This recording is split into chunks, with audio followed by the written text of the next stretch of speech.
Bien, mis amados hermanos, muy buenos días. Aquí estamos en el tiempo de estudio bíblico devocional, compartiendo el tiempo de la palabra. Recuerden nuestro lema: amar la palabra, aprender la palabra y vivir la palabra. Muchísimas gracias a todos los hermanos que nos acompañan a través de radiogénesis.tv, Vivo para Cristo TV en Suecia, Estocolmo para ustedes. Muchísimas gracias a todos quienes nos envían sus mensajes, comparten el video, nos envían preguntas, nos hacen sus apreciaciones, sus comentarios, escudriñan la palabra, investigan, profundizan. Extraordinaria la labor y el resultado de estudio bíblico devocional. Estamos altamente agradecidos, especialmente con nuestro amado Padre Celestial, por esta bendición de tener tantos amigos en tantas naciones, compartiendo todos juntos el poder de la palabra viva, eficaz y penetrante. Recuerden que cuando no llega su video, no lo puede ver en el horario que se transmite, muy temprano en la mañana, usted lo busca a través de Radio Génesis 128 en YouTube, y allí encontrará toda la plataforma de videos vistos hasta el momento. Continúan las sugerencias y las inquietudes respecto del tema del libre albedrío. Qué tema tan interesante, ¿verdad? ¿Lo había pensado antes? Parece que no. Nos hemos encontrado con una sorpresa extraordinaria respecto a este aspecto tan importante en la vida del hombre desde el principio en la creación, el libre albedrío. Es decir, aquí está la autoridad suprema de Dios y la autoridad que Él también nos delega para tomar nuestras decisiones y, por supuesto, asumir nuestras responsabilidades. En este tema tan maravilloso que estamos llevando respecto al tema del libre albedrío, es importante llegar a una pregunta que hemos desarrollado en los textos anteriores y aquí en Éxodo a través de las plagas. ¿Cuál es? Si usted está leyendo muy detenidamente cada uno de los capítulos y versos de Éxodo en este proceso de las plagas, por favor, preste atención a la tarea. Hoy empecé muy temprano con la tarea, ¿verdad? Sí. Una tarea muy interesante. Yo ya hice el ejercicio y ya tengo mis respuestas. Aquí tengo mi agenda de notas, como muchos de ustedes, escribiendo cada detalle, y ya tengo mi tarea, pues me quiero ver la de ustedes para saber en qué podemos complementar. Observen. Cuando viene el proceso de la zarza, recordemos que Dios le hace una advertencia, si me permiten usar esta expresión, a Moisés y le dice: yo endureceré el corazón de Faraón. Y hasta el momento hemos concluido que al endurecer el corazón de Faraón, evidentemente esto nos muestra que pues el Faraón no tenía autonomía, no tenía libre albedrío, porque pues definitivamente Dios era quien había decidido endurecer el corazón de Faraón. Sin embargo, si usted lee muy atentamente los versículos finales de cada una de las plagas que hemos mencionado hasta el momento, 6, notará que en cada uno de ellos hay una expresión diferente. Primero, Dios endureció el corazón de Faraón. Segundo, Faraón endureció su corazón. Los siervos y el Faraón endurecieron su corazón. Observa las diferentes apreciaciones respecto de endurecer el corazón. Tarea muy sencilla, ya la hice y estoy muy entusiasmado esperando también sus respuestas. ¿En cuáles de las plagas o en qué ocasiones se endureció el corazón de Faraón de parte de Dios? ¿En cuáles se endureció el corazón de parte del mismo Faraón? ¿O en qué otro momento se endureció el corazón de Faraón? Léalo en detalle, porque es bien interesante que usted lo revise y así avancemos. Recuerden que cuando dimos comienzo a Éxodo, ya en el proceso de la zarza y el tiempo de Moisés, su regreso a Egipto, encontrarse con Aarón, su hermano, otra parte de la tarea, segunda parte de la tarea, también ya tengo mi respuesta. Mencionamos que las plagas, cada una de ellas tiene una acción de parte de Aarón, de parte de Moisés. La pregunta sería entonces: ¿en qué ocasiones actuó Aarón? ¿En qué ocasiones actuó Moisés? Y finalmente, por supuesto, en la plaga número 10, que es la de la muerte de los primogénitos, pues definitivamente obró Dios. Pero ¿en qué ocasiones actuó Aarón? ¿Y en qué ocasiones actuó Moisés? O más aún, en qué ocasiones actuaron los dos. Esa sería la segunda parte de la tarea. Si notamos este punto tan interesante, nos daremos cuenta que en el capítulo 4 del verso 21 de Éxodo, que ya lo estuvimos estudiando, dice: yo endureceré su corazón. Pero no obstante, en el capítulo 8, en el verso 15, Moisés dice que Faraón endureció su corazón. Observen que les estoy dando parte de la respuesta. Por eso estoy muy interesado en que usted lea en detalle cada uno de estos puntos y lleguemos a una conclusión interesante. ¿Cuál es? Repito, ¿en qué momento se endurece el corazón? Vamos a nuestra sección de la plaga número 7. Usted está desarrollando también su cuadro, algo muy similar a esto. Yo tengo mi primer cuadro. Observen: agua, tierra y aire. Tres aspectos importantes en los cuales las plagas atacaron. Ya vimos la sangre, número 1, las ranas, número 2, los piojos, número 3, las moscas, número 4, los animales y la putrefacción y las úlceras, número 5, 6, las úlceras, y entremos a nuestra plaga número 7, no a nuestra plaga, a la plaga número 7, hablando del granizo. Para entrar a la plaga número 7 y hablar del granizo, es bien importante que recordemos que en Génesis capítulo 2 y en el verso 5 se nos indica que hay dos cosas extremadamente fundamentales para el crecimiento y el vivir en la tierra. Esto es, la lluvia que riega la tierra y el hombre que cultiva esta tierra para producir, obviamente, las cosechas. Estos son los factores básicos que hay en el proceso natural del hombre, en el trabajo, en la labranza y en todo lo demás. Es decir, que la labor de la lluvia, como lo vimos, repito, en Génesis capítulo 2, verso 5, hace referencia al crecimiento de las plantas, los árboles, la provisión, la agricultura, el campo, los animales. Todo cuanto existe, la lluvia cumple esa labor fundamental en la vida del hombre. Vimos cómo la primera de las plagas nos habló puntualmente del río Nilo, que era considerado un dios, y fue la primera acción que Dios llevó a cabo al contaminar, ¿qué? Las aguas, o el agua del río Nilo. Ahora, durante todo este proceso nos daremos cuenta que ahora, aquí en el capítulo 9, a partir del verso, en el capítulo... perdónenme un segundo, langostas, a ver, me ubico nuevamente. Capítulo 9, nos dimos cuenta, hablando del ganado, cómo se destruyó todo lo que fueron los animales, tanto de transporte como de alimento. Y en el capítulo 13 en el verso 13, en el capítulo 9, en el verso 13, entonces dijo Moisés: levántate de mañana y ponte delante de Faraón y dile: Jehová, el Dios de los hebreos, dice así: deja ir a mi pueblo para que me sirva. Esto es interesante porque vemos cómo Moisés durante todas estas ocasiones viene y le repite a Faraón la misma frase: deja ir a mi pueblo para que me sirva. Porque yo enviaré esta vez todas mis plagas a tu corazón, sobre tus siervos y sobre tu pueblo, para que entiendas que no hay otro como yo en toda la tierra. Porque ahora yo extenderé mi mano para herirte a ti y a tu pueblo de la plaga, y serás quitado de la tierra.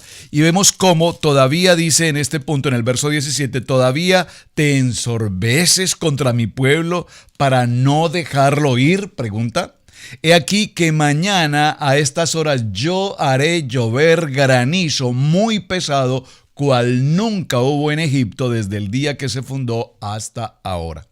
Envía pues a recoger ganado, a todo lo que tienes en el campo, porque todo hombre o animal que se halle en el campo y no sea recogido a casa, el granizo caerá sobre él y morirá.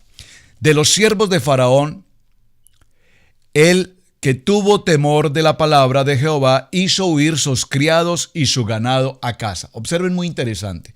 Aquí en este punto ya los siervos de Faraón tenían el temor de esta palabra que Moisés había entregado y decidieron huir y resguardarse en sus casas. No solamente ellos, sino incluso protegían también sus animales. Mas el que no puso en su corazón, observen lo que dice el verso 21. Mas el que no puso en su corazón la palabra de Yahweh, dejó sus criados y sus ganados en el campo. Y Jehová dijo a Moisés: ¿Qué dice verso 22? ¿Qué dice Jehová a Moisés? Extiende tu mano hacia el cielo para que venga granizo en toda la tierra de Egipto sobre los hombres y sobre las bestias y sobre toda la hierba del campo en el país de Egipto. Muy interesante porque observen que en esta séptima plaga se sucede algo muy importante. Hay un cambio. En Génesis vimos la importancia de la lluvia para los cultivos, para los animales, en general para toda la naturaleza. Pero aquí nos damos cuenta que hay un cambio de principio relacionado precisamente con la labor y la función de las lluvias. La lluvia dejó de regar la tierra, como ya lo habíamos visto en un principio, para producir vida prácticamente, y ahora se convierte en un granizo que daña precisamente la vida y daña toda la cosecha y daña todo cuanto tenga verde en la naturaleza. Esto es muy importante porque a nosotros vemos cómo aquí, además de que no solamente habla de un cambio de agua a granizo, ahora además nos dice que ya no se podía satisfacer la sed del agua fresca de las lluvias, sino que ahora el granizo no solamente se esparce por el suelo, sino que además se sucede algo muy importante, y es que hay fuego que se mezcló con el granizo. Por consiguiente se mezclaron dos extremos, uno el granizo y otro por otra parte el fuego. Cuando nosotros vemos esta característica de la plaga número 7, podemos aplicar que esta plaga en nuestra experiencia personal, en nuestra vida espiritual, tiene una relación muy importante con Dios, toda vez que ella, cuando primero riega nuestros jardines y nos da la palabra y nos nutre a través del agua, porque recordemos que el agua tipifica en la Biblia la palabra, diga conmigo, la palabra. Y ahora aquí hay un proceso de alteración en la función espiritual, y la lluvia, que era la que nos traía el agua, ahora, repito, se convierte en un asunto espiritual de muerte. Es decir, que el granizo en ese tamaño gigante viene a destruir lo que todavía aún tiene un poco de vida en Egipto. ¿Por qué? Porque con todas las plagas anteriores nos hemos podido dar cuenta con absoluta claridad que prácticamente ya en Egipto no queda absolutamente nada. Los animales, todas las moscas, las pestes, las úlceras, los piojos, la sangre, todo lo que hemos visto hasta el momento trae como consecuencia una absoluta destrucción, y vemos que hay causas o graves daños en todo Egipto. Por lo tanto, hasta este punto nos daremos cuenta que hay una circunstancia extremadamente delicada. Entonces dice en el verso 22, Jehová dice a Moisés: extiende tu mano hacia el cielo para que venga granizo. Verso 23, y Moisés extendió su vara hacia el cielo, y Jehová hizo tronar granizo, y el fuego se descargó sobre la tierra. ¿Por qué hace alusión a fuego? Porque venían, como dice por allí, rayos y centellas, truenos y toda esta mezcla combinada de un cambio atmosférico absoluto que venía con el propósito de aniquilar, repito, lo que aún todavía tuviese algo de vida en Egipto.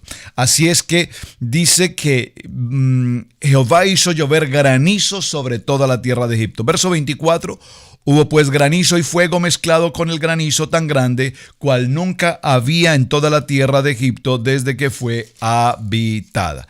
Y aquel granizo hirió en toda la tierra de Egipto todo lo que estaba en el campo, así hombres como bestias. Asimismo destrozó el granizo toda la hierba del campo, y se desgajaron todos los árboles del país. Observen que en el cuadrito que estamos desarrollando en nuestra tarea, vemos cómo hemos mencionado que cada una de las plagas, en conclusión, las 10 plagas, repartidas en 3 grupos, las 3 primeras, las 3 segundas, las 3 terceras, nos daremos cuenta que cada una de ellas afecta tanto al agua como a la tierra como al aire, es decir, los elementos básicos de la vida. Y finalmente, en la posición número 10, que ya estaremos llegando allí, hablaremos entonces de la muerte de los primogénitos. Muy bien. Solamente en la tierra de Gosén. ¿Cuál es la tierra de Gosén? La tierra de los pastos, la tierra donde está el pueblo hebreo. Solamente en la tierra de Gosén, donde están los hijos de Israel, no hubo granizo. Señores estudiosos de estas circunstancias atmosféricas, científicos, señores de la NASA y de todas estas artes de los climas, por favor explíquenme cómo sucedió esto?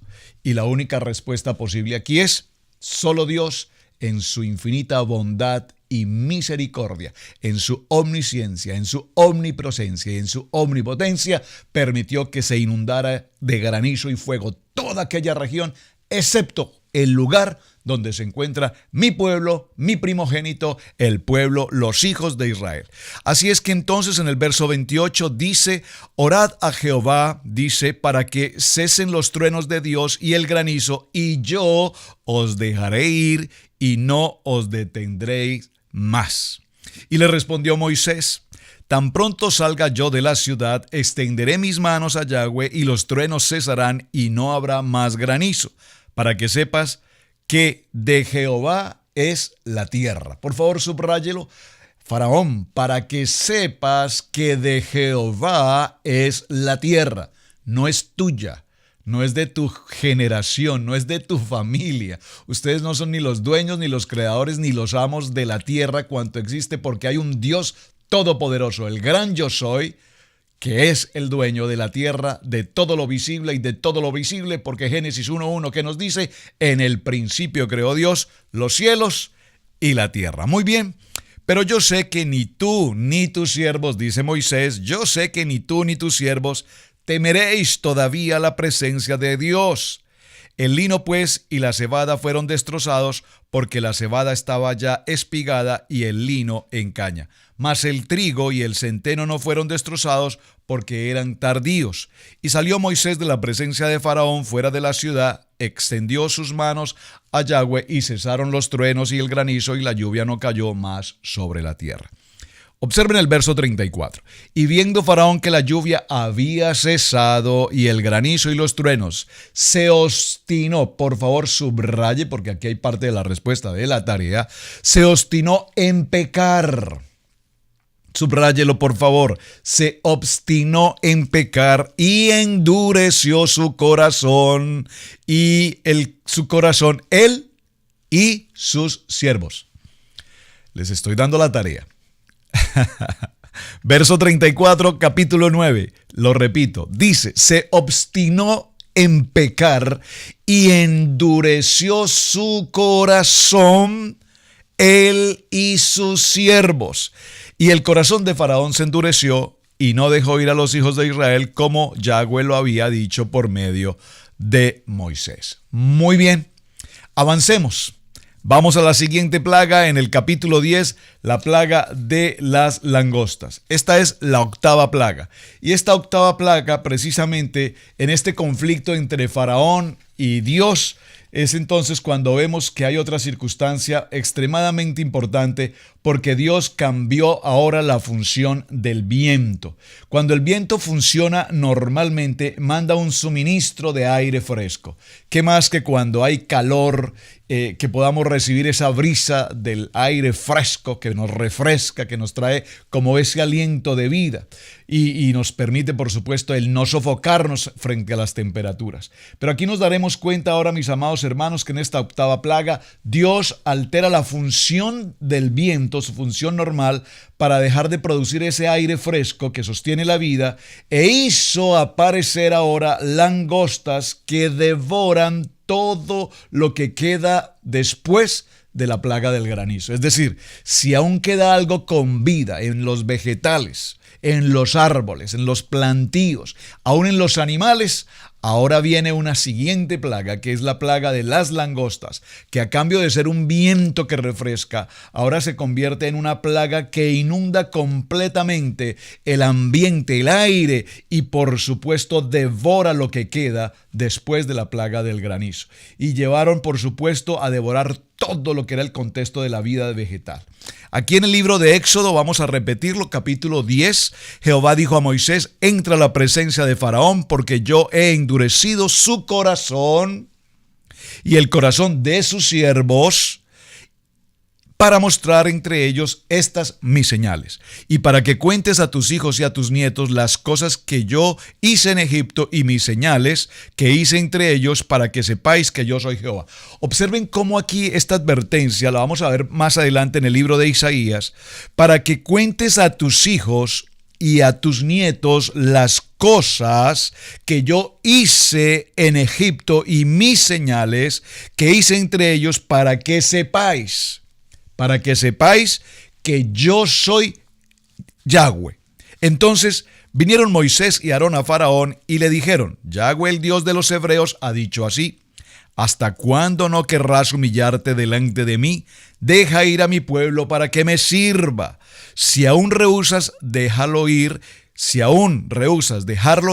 he aquí que mañana yo traeré sobre tu territorio la langosta, la cual cubrirá la faz de la tierra, de modo que no se pueda ver la tierra, y ella comerá lo que escapó.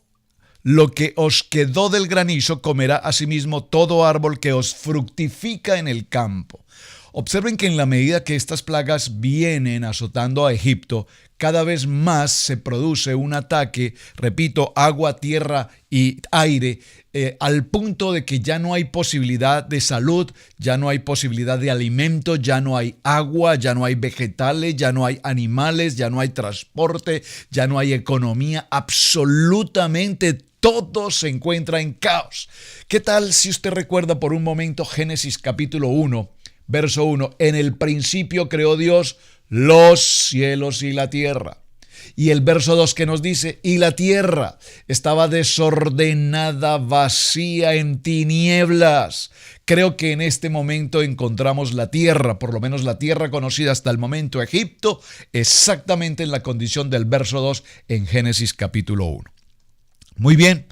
Y llenará tus casas y las casas de todos tus siervos y las casas de todos los egipcios, cual nunca fueron o cual nunca vieron tus padres ni tus abuelos, desde que ellos fueron sobre la tierra hasta hoy. Y se volvió y salió de delante de Faraón. Entonces los siervos de Faraón, subraye por favor el verso 7, le dijeron a Faraón: ¿hasta cuándo será este hombre un lazo para nosotros? ¿Hasta cuándo vamos a tener a este hombre trayéndonos esta palabra? Porque aquí está trayendo una palabra profética.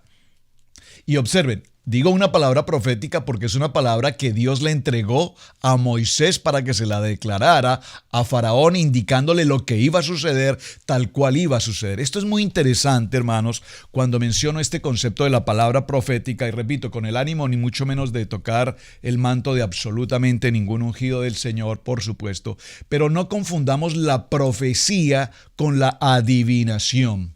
Porque lastimosamente hoy desde muchos púlpitos se profetiza y a las gentes les fascina, se deleitan con la profecía, cuando las profecías no son más que simples adivinaciones o enseñanzas motivacionales que te van a ofrecer casa, que te van a ofrecer carro, que te van a ofrecer dinero, que vas a recibir un gran trabajo, que te va a llegar dinero, que vienen camellos cargados de riquezas hacia tu casa, y tú pasan los días y pasan los días y pasan los años y no viste nunca los camellos, nunca viste las riquezas, nunca viste las casas, nunca viste toda aquella adivinación o palabrería que algún llamado profeta te ha traído. Aquí vemos con claridad cómo Moisés profetiza con absoluta severidad, certeza y claridad una palabra que Dios le ha entregado oportunamente y que con absoluta claridad expresa a Faraón diciendo, dice: y llenará tus casas y las casas de todos tus siervos y las casas de todos los egipcios, cual nunca vieron tus padres ni tus abuelos desde que ellos fueron sobre la tierra hasta hoy. Y se volvió y salió delante de Faraón. Entonces los siervos y Faraón le dijeron: ¿hasta cuándo será este hombre un lazo para nosotros? Deja ir a estos hombres para que sirvan a Jehová su Dios. ¿Acaso no sabes todavía que Egipto está ya destruido? Faraón, ¿es que acaso tú no puedes ver? Tan endurecido está tu corazón que no puedes ver lo que ha pasado con nuestra nación, las tierras, las aguas, el clima, el aire, el transporte, los alimentos, absolutamente ya ni siquiera tus hechiceros aparecen, han sido aniquilados, con úlceras, con piojos, las moscas invadieron. Por favor, ¿acaso no has visto, Faraón, que todo ya está destruido? Y esta resistencia tan impresionante de Faraón frente a lo que Dios estaba haciendo. Y Moisés y Aarón volvieron a ser llamados ante Faraón, el cual les dijo: andad, servid a Jehová vuestro Dios. ¿Quiénes son los que han de ir? Moisés respondió, hemos de ir con nuestros niños. Por favor, subraye nuestros niños. Muy importante, muy importante, muy importante. Y cuando les digo muy importante, es muy importante. Por favor, dice, andad, servid a Jehová. Moisés respondió, hemos de ir con nuestros niños y con nuestros viejos, con nuestros hijos y con nuestras hijas, con nuestras ovejas y con nuestras vacas hemos de ir, porque es nuestra fiesta solemne para Yahweh. Y aquí viene la tercera proposición de Faraón y dice, él les dijo, así sea Jehová con vosotros, como os voy a dejar ir a vosotros y a vuestros niños. Mirad cómo el mal está delante de vuestro rostro. No será así. Id ahora vosotros los varones y servid a Jehová, pues esto es lo que vosotros pedisteis, y los echaron de la presencia de Faraón. Entonces Jehová dijo a Moisés, extiende tu mano sobre la tierra de Egipto. ¿Dijo a quién? A Moisés. ¿Qué le dijo? Extiende tu mano sobre la tierra de Egipto para traer la langosta a fin de que suba sobre el país de Egipto y consuma todo lo que el granizo dejó. Y extendió Moisés su vara sobre la tierra de Egipto, y Jehová trajo un viento oriental sobre el país de todo aquel día, toda aquella noche, y al venir en la mañana el viento oriental trajo la langosta. Subió la langosta sobre toda la tierra de Egipto y se asentó en todo el país de Egipto en tan gran cantidad que no hubo antes ni habrá después. Cubrió la faz de todo el país y oscureció la tierra y consumió toda la tierra y todo el fruto de los árboles que había dejado el granizo. No quedó cosa verde en los árboles ni en la hierba del campo en toda la tierra de Egipto. Entonces Faraón se apresuró a llamar a Moisés y a Aarón y le dijo, he pecado contra Jehová vuestro Dios y contra vosotros. Mas os ruego ahora que perdonéis mi pecado solamente esta vez, y que oréis a Jehová vuestro Dios que quite de mí al menos esta plaga mortal. Y salió Moisés de delante de Faraón y oró a Jehová. Entonces Jehová trató de verso 19. Entonces Jehová trajo un fortísimo viento occidental y quitó la langosta y la arrojó en el mar Rojo. Ni una langosta quedó en todo el país de Egipto. Verso 20. Pero Jehová endureció el corazón de Faraón, y éste no dejó ir a los hijos de Israel. Muy bien, hemos llegado hasta este punto. Conclusión final. Les pedí que subrayaran la expresión los niños, porque observen que en el momento en que Moisés les dice debemos salir con nuestros niños, nuestros hijos, nuestras hijas, inmediatamente Faraón dice, wow, un momento, no, que se vayan ustedes los hombres, pero déjenme a los niños. Recordemos que ya Faraón había un poco tiempo apenas ha pasado, dado una orden en la cual ¿qué ordenó? Matar a todos los niños. Y aquí vemos como un pequeño mensaje subliminal. Vayan ustedes, pero déjenme a los niños. Vamos a dejarlo hasta este punto. Mañana entraremos entonces, si así Dios lo dispone, en la plaga número 9, en el capítulo 21 del verso 10, porque esto que estamos mencionando hoy nos llevará mañana a encontrarnos frente a la plaga de las tinieblas. Mis amados, un privilegio servir a nuestro amado Yeshua HaMashiach, realmente muy contentos y agradecidos con este trabajo que se está desarrollando de parte de ustedes en el estudio bíblico devocional.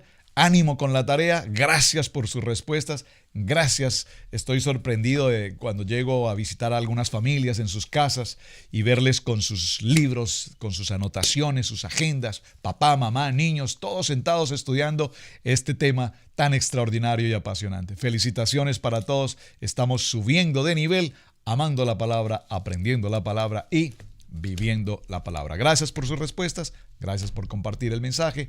Gracias por sus apreciaciones. Shalom, bendiciones, muy buen día.